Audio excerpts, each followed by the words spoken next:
Ayudas UCDM. Las 10 características de los maestros de Dios. Primer característica, la confianza. He aquí la base sobre la que descansa su capacidad para llevar a cabo su función. La percepción es el resultado de lo que se ha aprendido. De hecho, la percepción es lo que se ha aprendido, ya que causa y efecto nunca se encuentran separados. Los maestros de Dios tienen confianza en el mundo porque han aprendido que no está regido por las leyes que el mundo inventó. Está regido por un poder que se encuentra en ellos, pero que no es de ellos. Este poder es el que mantiene todas las cosas a salvo. Mediante este poder, los maestros de Dios contemplan un mundo perdonado. Una vez que hemos experimentado ese poder, es imposible volver a confiar en nuestra insignificante fuerza propia. ¿Quién trataría de volar con las minúsculas alas de un gorrión cuando se le ha dado el formidable poder de un águila? ¿Y quién pondría su fe en las miserables ofrendas del ego cuando los dones de Dios se encuentran desplegados ante él? ¿Qué induce a los maestros de Dios a efectuar ese cambio? El desarrollo de la confianza. En primer lugar, tienen que pasar por lo que podría calificarse como un periodo de deshacimiento. Ello no tiene por qué ser doloroso, aunque normalmente lo es. Durante ese periodo parece como si nos estuvieran quitando cosas y raramente se comprende en un principio que estamos simplemente reconociendo su falta de valor. ¿De qué otro modo se iba a poder percibir lo que no tiene valor, a no ser que el perceptor esté en una posición desde la que no puede sino ver las cosas de otra manera? Aún no ha llegado al punto en el que puede efectuar el cambio interno totalmente. Por eso, a veces el plan requiere que se efectúen cambios en lo que parecen ser las circunstancias externas. Estos cambios son siempre beneficiosos. Una vez que el maestro de Dios ha aprendido esto, pasa a la segunda fase. Ahora el maestro de Dios tiene que pasar por un periodo de selección. Este periodo es siempre bastante difícil, pues al haber aprendido que los cambios que se producen en su vida son siempre beneficiosos, tiene entonces que tomar todas sus decisiones sobre la base de si contribuyen a que el beneficio sea mayor o si lo disminuyen. Descubrirá que muchas cosas, si no la gran mayoría de las que antes valoraba, no hacen sino obstruir su capacidad para transferir lo que ha aprendido a las nuevas situaciones que se le presenten. Puesto que ha valorado lo que en verdad no tiene ningún valor, no generalizará la lección por temor a lo que cree que pueda perder o deba sacrificar. Se necesita haber aprendido mucho para poder llegar a entender que todas las cosas, acontecimientos, encuentros y circunstancias son provechosos. Solo en la medida en que son provechosos, deberá concedérseles algún grado de realidad en este mundo de ilusiones. La palabra valor no puede aplicarse a nada más. La tercera fase por la que el maestro de Dios tiene que pasar podría llamarse un periodo de renuncia. Si se interpreta esto como una renuncia a lo que es deseable, se generará un enorme conflicto. Son pocos los maestros de Dios que se escapan completamente de esta zozobra. No tiene ningún sentido, no obstante, separar lo que tiene valor de lo que no lo tiene, a menos que se dé el paso que sigue naturalmente. Por lo tanto, el periodo de transición tiende a ser un periodo en el que el Maestro de Dios se siente llamado a sacrificar sus propios intereses en aras de la verdad. Todavía no se ha dado cuenta de cuán absolutamente imposible sería tal exigencia. Esto solo lo puede aprender a medida que, de hecho, renuncia a lo que no tiene valor. Mediante esa renuncia, aprende que donde esperaba aflicción, encuentra en su lugar una feliz despreocupación. Donde pensaba que se le pedía algo, se encuentra agraciado con un regalo. Ahora llega un periodo de asentamiento. Es este un periodo de reposo en el que el Maestro de Dios descansa razonablemente en paz por un tiempo.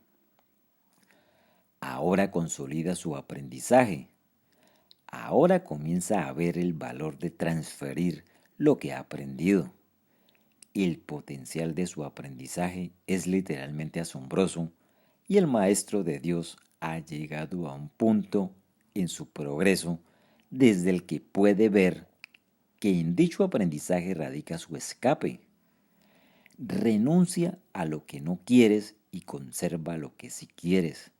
Qué simple es lo obvio y qué fácil. El Maestro de Dios necesita este periodo de respiro. Todavía no ha llegado tan lejos como cree, mas cuando esté listo para seguir adelante, marcharán a su lado compañeros poderosos. Ahora descansa por un rato y los convoca antes de proseguir. A partir de ahí, ya no seguirá adelante solo. La siguiente fase es ciertamente un periodo de inestabilidad.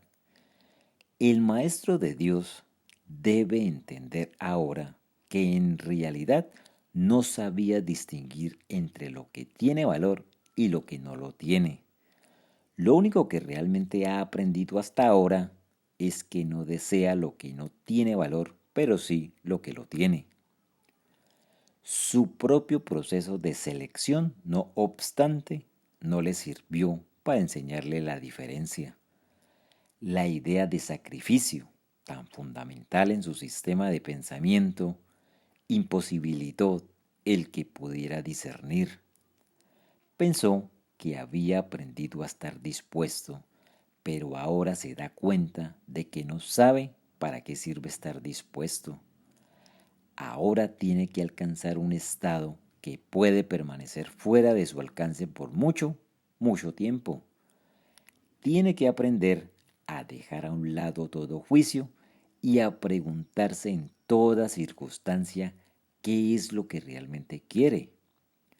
De no ser porque cada uno de los pasos en esta dirección está tan fuertemente reforzado, cuán difícil sería darlos. Finalmente, llega un periodo de logros. Ahora es cuando se consolida su aprendizaje. Lo que antes consideraban simples sombras, ahora son ganancias sustanciales, con las que puede contar en cualquier emergencia, así como también en los periodos de calma. En efecto, el resultado de esas ganancias no es otro que la tranquilidad, el fruto de un aprendizaje honesto, de un pensamiento congruente y de una transferencia plena. Esta es la fase de la verdadera paz, pues aquí se refleja plenamente el estado celestial. A partir de ahí, el camino al cielo está libre y despejado y no presenta ninguna dificultad. En realidad, ya está aquí. ¿Quién iba a querer ir a ninguna otra parte si ya goza de absoluta paz? ¿Y quién querría cambiar su tranquilidad por algo más deseable? ¿Qué podría ser más deseable? Segunda característica de los maestros de Dios, la honestidad. Todas las demás características de los maestros de Dios se basan en la confianza. Una vez que ésta se ha alcanzado, las otras se suceden naturalmente. Solo los que tienen confianza pueden permitirse ser honestos, pues solo ellos pueden ver el valor de la honestidad. La honestidad no se limita únicamente a lo que dices. El verdadero significado del término es congruencia. Nada de lo que dices está en contradicción con lo que piensas o haces. Ningún pensamiento se opone a otro. Ningún acto contradice tu palabra, ni ninguna palabra está en desacuerdo con otra. Así son los verdaderos honestos. No están en conflicto consigo mismos a ningún nivel. Por lo tanto, les es imposible estar en conflicto con nadie o con nada. La paz mental que experimentan los maestros de Dios avanzados se debe en gran medida a su perfecta honestidad. Solo el deseo de engañar da lugar a la pugna. El que es uno consigo mismo no puede ni siquiera concebir el conflicto. El conflicto es el resultado inevitable del autoengaño, y el autoengaño es deshonestidad. Para un maestro de Dios, nada supone un desafío, pues ello implicaría que se abrigan dudas, y la confianza en la que los maestros de Dios descansan con absoluta seguridad hace que les sea imposible dudar. Por lo tanto, solo pueden triunfar. En esto, como en todo, son honestos.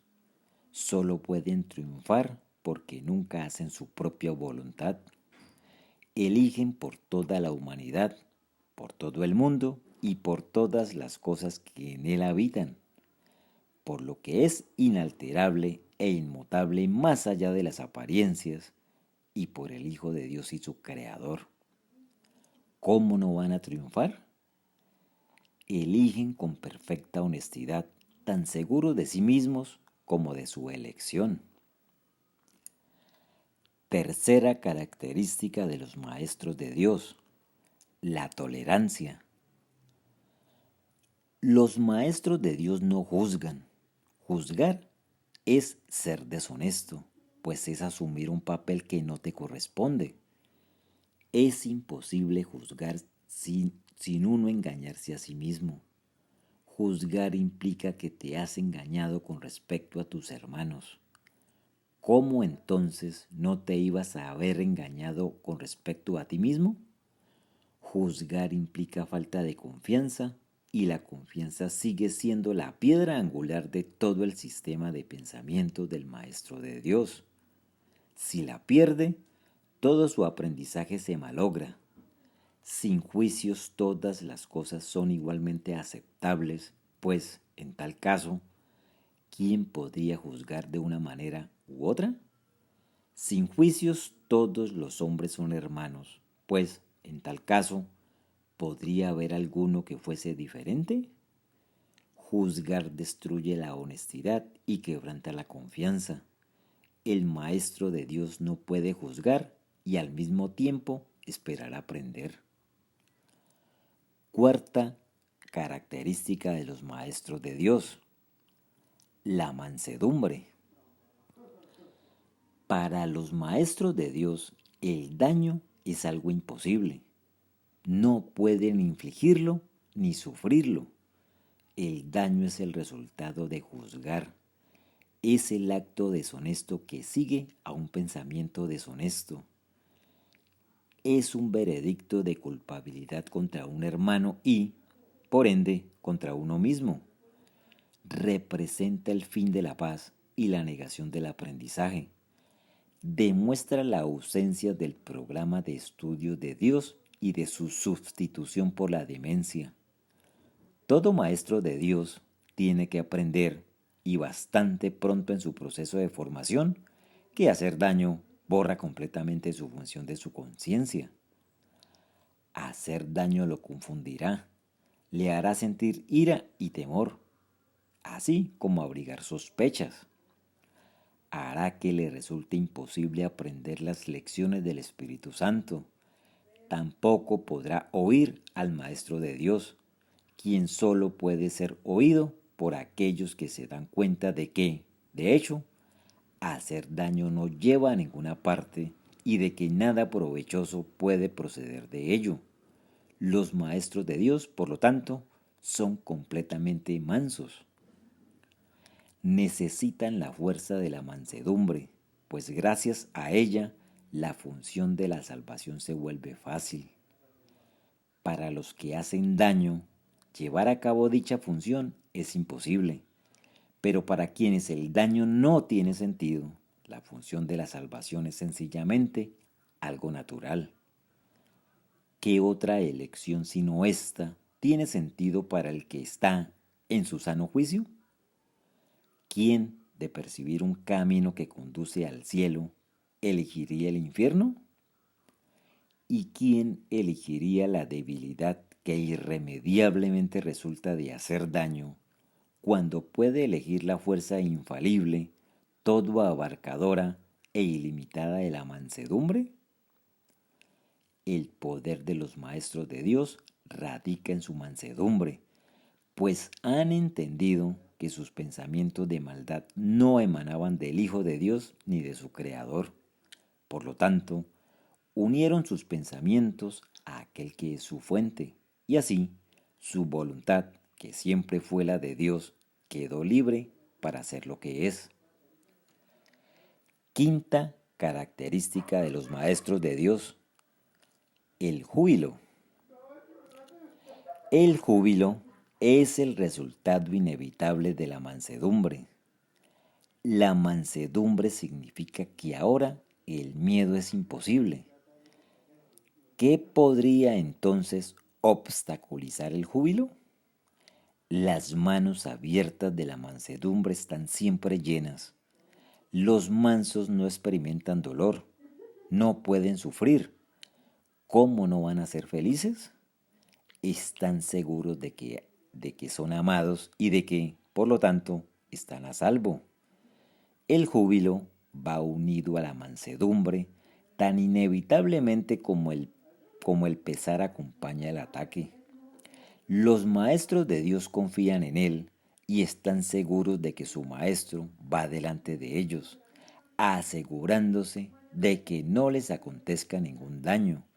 Disponen de sus dones y siguen su camino porque la voz de Dios los dirige en todo. El júbilo es su canto de gratitud y Cristo los contempla también con agradecimiento. La necesidad que Él tiene de ellos es tan grande como la que ellos tienen de Él. Qué gozo tan inmenso compartir el propósito de la salvación. Sexta característica de los maestros de Dios: la indefensión. Los maestros de Dios han aprendido a ser sencillos. No tienen sueños que tengan que defender contra la verdad. No tratan de forjarse a sí mismos. Su júbilo procede de saber quién los creó. ¿Y es acaso necesario defender lo que Dios creó? Nadie puede convertirse en un maestro de Dios avanzado mientras no comprenda plenamente que las defensas no son más que absurdos guardianes de ilusiones descabelladas. Cuanto más grotesco es el sueño, más formidables y poderosas parecen ser sus defensas. Sin embargo, cuando el Maestro de Dios acepta finalmente mirar más allá de ellas, se da cuenta de que allí no había nada. Al principio, permite que se le desengañe lentamente, pero a medida que su confianza aumenta, aprende más rápido. Cuando se abandonan las defensas, no se experimenta peligro. Lo que se experimenta es seguridad. Lo que se experimenta es paz. Lo que se experimenta es dicha. lo que se experimenta es a Dios. Séptima característica de los maestros de Dios, la generosidad. La palabra generosidad tiene un significado especial para el maestro de Dios. No es el significado usual de la palabra. De hecho, es un significado que tiene que aprenderse y aprenderse muy bien. Al igual que todos los demás atributos de los maestros de Dios, este se basa a fin de cuentas en la confianza, puesto que sin confianza nadie puede ser generoso en el verdadero sentido de la palabra. Para el mundo, generosidad significa dar en el sentido de perder. Para los maestros de Dios, generosidad significa dar en el sentido de conservar. Se ha hecho hincapié en esta idea a lo largo del texto, así como en el libro de ejercicios, pero tal vez sea más extraña para el pensamiento del mundo que muchas de las otras ideas de nuestro programa de estudios. Lo que la hace más extraña es el hecho de que es obviamente lo opuesto a la manera de pensar del mundo. De la manera más clara posible y en el más simple de los niveles, la palabra significa exactamente lo opuesto para los maestros de Dios que para el mundo. El maestro de Dios es generoso en interés propio, pero no nos referimos aquí al interés propio del que el mundo habla. El maestro de Dios no quiere nada que él no pueda dar, pues se da cuenta de que, por definición, ello no tendría ningún valor para él. ¿Para qué lo iba a querer? Solo podría perder por su causa. No podría ganar nada. Por lo tanto, no busca nada que sea solo para él, ya que eso sería la garantía de que lo perdería. No quiere sufrir. ¿Por qué entonces iba a querer buscarse dolor? Pero sí quiere conservar todas las cosas que son de Dios y que, por ende, son para su Hijo. Esas son las cosas que le pertenecen. Esas sí que las puede dar con verdadera generosidad, conservándolas de este modo para sí mismo eternamente. Octava característica de los maestros de Dios, la paciencia. Los que están seguros del resultado final pueden permitirse el lujo de esperar y esperar sin ansiedad. Para el maestro de Dios tener paciencia es algo natural. Todo lo que ve son resultados indudables que ocurrirán en un momento que tal vez aún le sea desconocido, pero que no pone en duda. El momento será tan apropiado como la respuesta, y esto es verdad con respecto a todo lo que ocurre ahora u ocurra en el futuro. En el pasado tampoco se produjeron errores ni ocurrió nada que no sirviera para beneficiar al mundo, así como a aquel a quien aparentemente le ocurrió. Tal vez esto no se entendió así en su momento. Con todo, el Maestro de Dios está dispuesto a reconsiderar todas sus decisiones pasadas si éstas le están causando dolor a alguien. Tener paciencia es algo natural para los que tienen confianza, seguros de la interpretación final de todas las cosas en el tiempo. Ningún resultado, ya visto o por venir, puede causarles temor alguno. Novena característica de los maestros de Dios, la fe. El grado de fe de un maestro de Dios indica cuán avanzado se encuentra en su programa de estudios. ¿Pone en práctica este aprendizaje solo en algunos aspectos de su vida mientras mantiene otros aparte? De ser así, su progreso es lento y su confianza aún no se ha arraigado firmemente. La fe es la confianza que el Maestro de Dios tiene de que la palabra de Dios ha de resolver todas las cosas perfectamente. No solo algunas, sino todas. Comienza generalmente poniendo su fe en la resolución de solo algunos problemas, manteniéndola así cuidadosamente restringida por un tiempo. Someter todos los problemas a una sola respuesta es invertir completamente la manera de pensar del mundo. Y solo eso es fe. Ninguna otra cosa merece que se le llame por ese nombre. Con todo, vale la pena lograr cada avance, por pequeño que sea. Estar dispuesto, como indica el texto, no quiere decir que se haya alcanzado la maestría. La verdadera fe, sin embargo, no se desvía. Al ser consistente, es completamente honesta. Al ser consecuente, goza de absoluta confianza. Al estar basada en la ausencia de temor, es mansa. Al gozar de certeza, rebosa júbilo. Y al tener confianza, es tolerante.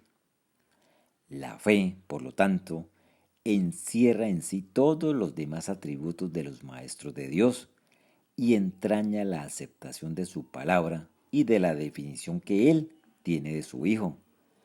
Hacia ellas es a donde la fe, en el verdadero sentido de la palabra, siempre se dirige. En ellas tiene puestas sus miras, buscándolas hasta que las encuentra. La indefensión naturalmente la acompaña y su condición es el júbilo. Y una vez que las encuentra, descansa con sosegada certeza solo en aquello que es digno de toda fe. Décima característica de los maestros de Dios: mentalidad abierta. El papel central que ocupa la mentalidad abierta, quizá el último de los atributos que el maestro de Dios adquiere, puede entenderse fácilmente cuando se reconoce la relación que guarda con el perdón. La mentalidad abierta procede de una ausencia de juicios, de la misma manera en que los juicios cierran la mente impidiéndole la entrada al Maestro de Dios. De igual modo, la mentalidad abierta lo invita a entrar. De la misma manera en que la condenación juzga al Hijo de Dios como malvado, de igual modo la mentalidad abierta permite que sea juzgado por la voz de Dios en su nombre. De la misma manera en que la proyección de la culpa sobre él lo enviará al infierno, de igual la mentalidad abierta permite la imagen de Cristo le sea extendida. Solo aquellos que tienen una mentalidad abierta pueden estar en paz, pues son los únicos que ven razones para ello. ¿Cómo perdonan los que tienen una mentalidad abierta? Han renunciado a todas las cosas que les impedirían perdonar. Han abandonado realmente el mundo y permitido que éste les sea restaurado con tal frescura y en un júbilo tan glorioso que jamás hubiesen podido concebir un cambio así. Nada es ahora como era antes. Todo lo que antes parecía opaco y sin vida, ahora no hace sino refulgir. Lo que es más, todas las cosas les dan la bienvenida, ya que han desaparecido toda sensación de amenaza. Ya no quedan tinieblas que oculten la faz de Cristo. Ya se ha logrado el objetivo. El perdón es la meta final del programa de estudios, pues allana el camino para lo que se encuentra más allá de todo aprendizaje. El programa de estudios no hace ningún esfuerzo por excederse de su verdadera meta. El perdón es su único objetivo, en el cual converge en última instancia todo aprendizaje. Ciertamente eso es suficiente. Habrás notado que la lista de atributos de los maestros de Dios no incluye las características que constituyen la herencia del Hijo de Dios. Términos tales como amor, impecabilidad, perfección, conocimiento y verdad eterna no aparecen en este contexto, pues no serían apropiados aquí. Lo que Dios ha dado está tan remotamente alejado de nuestro programa de estudios que el aprendizaje no puede sino desaparecer ante su presencia. Sin embargo, mientras su presencia esté velada, el enfoque ha de centrarse necesariamente en el programa de estudios. La función de los maestros de Dios es llevar al mundo el verdadero aprendizaje. Propiamente dicho, lo que llevan es un desaprendizaje que es a lo único que se le puede llamar verdadero aprendizaje en este mundo. A los maestros de Dios se les ha encomendado la función de llevar al mundo las buenas nuevas del completo perdón. Bienaventurados son en verdad, pues son los portadores de la salvación. Ayudas UCDM. Las 10 características de los maestros de Dios.